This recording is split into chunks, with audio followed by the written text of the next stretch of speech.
Ассаламу алейкум. Бул жашоодо жашайт экенбиз. Өзүбүзгө бир ушундай бир сезилет экен да, көпчүлүк учурда. Биз кылып аткан иштерибиздин көпчүлүк бөлүгү бир ишке жарабай аткандай, бир жыйынтык чыкпай аткандай, бизге эч бир пайдасы болбой аткандай сезилет экен. Үстүртөн карап көрсөк, ар дайым утулуп аткан адам катары өзүбүзгө баа бере баштайт экенбиз. Бул жашоодо эч бир утпай аткан адамдай өзүбүздү сезет экенбиз. Же бизге же башкаларга биз кылып аткан иштен эч бир пайда келбей аткандай сезет экенбиз. Анан бир чөгүнгү бир абалга келип калат экенбиз. Бир адам бар экен. Дал ушундай абалда экен. Бул жашоосунда утуп аткандарынан утулуп аткандары көптөй сезилет экен. Кийин бир күнү бир досунун алдына келиптир. Досу эми көп китеп окуган бир аз акылдуу адам экен. Мына ушундай кыйын абалдарда досуна барып кеңеш сурайт экен. Барыптыр, досуна барыптыр. Досу айтыптыр: "Эмне мынча маанайың чөккөн, эмне көйгөй бар?" деп абалын сураптыр. Ал адам айтыптыр: "Көйгөй ушунда, эмне иш кылсам окшобой атат. Эч бир ишимде же бир береке, же бир өнүгүү, же бир өсүү жок. Ар дайым утулган.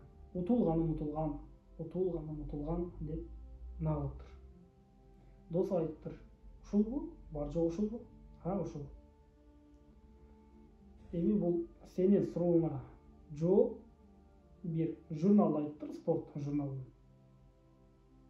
Ошол журналдын мынчанчы бир бетинде: "Сен азыр бул жерден чыгып үйгө барат экенсиң, китепканага жолдон кир да, ошол мен айткан журналды тап. Ошол журналдын мен айткан бетин оку. Ошол жерде жообу бар."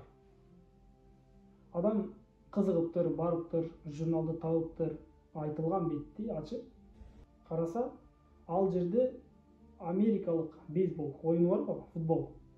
Ошол бейсбол оюнунун бир жылдык жыйынтыгы жазылыптыр. Бул группа менен ойноду, мынча эсебинде утту же утулду деп. Эң акырында жыйынтык табылып чыгып, Тай Джобс өзүнө берилген 3 топтун бирөөсүн гана ийгиликтүү жеткире алат маарага деген бир маалымат бар экен. Бейсбол оюнундагы бир эң күчтүү оюнчу болуп эсептелген дагы оюнчулар бул жыйынтыкты, бул рекордду жаңылай албаган деген бир маалыматты окуптур. Бирок ал маалыматты эч бир көрүнүштө өзүнүн жашоосуна салыштыра албаптыр, түшүнбөптүр. Досум бир адашып калды го, мага бир туура эмес журналды айтып койду го деп ойлоптур. Арадан 3-4 күн өтүптүр. Баягы досуна жолугуптур. Досу сураптыр: "А эмне болду? Мен айткан журналды окудуңбу? Бир сурооңа жооп таптыңбы?" дептир. "Мен ал жерде окудум. Ал жерден бир бейсбол жөнүндө бир окудум. Өзүмө тиешелүү бир жоопту таба албадым" дептир. "А эмне бар экен?" дептир. Ошол Тай Джобс оюнчунун өзүнө берилген 3 топтун бирөөсүн гана ийгиликтүү ишке ашыра алат деп жазылыптыр. "Көрдүңбү?" дептир досуна.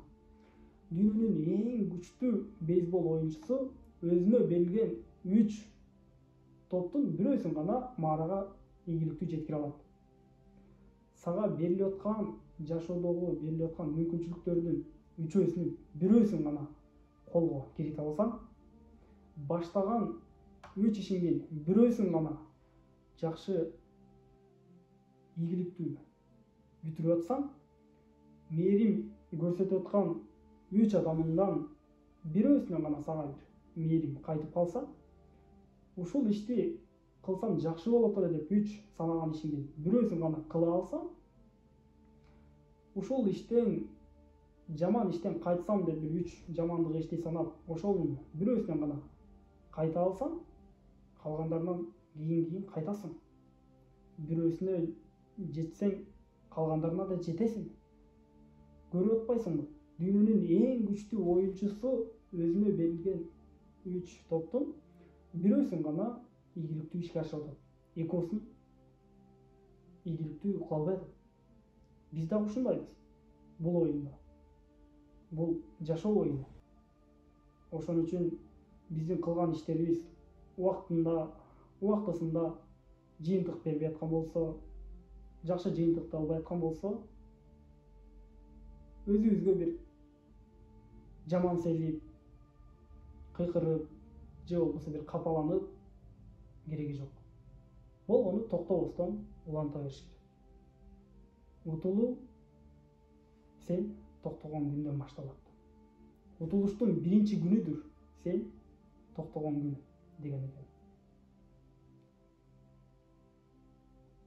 А тескерисинче сени токтотууга аракет кылган адамдарды дагы өзүң менен кошуп жүгүртүүгө, артыңдан сүйрөөгө аракет кылыш керек деген.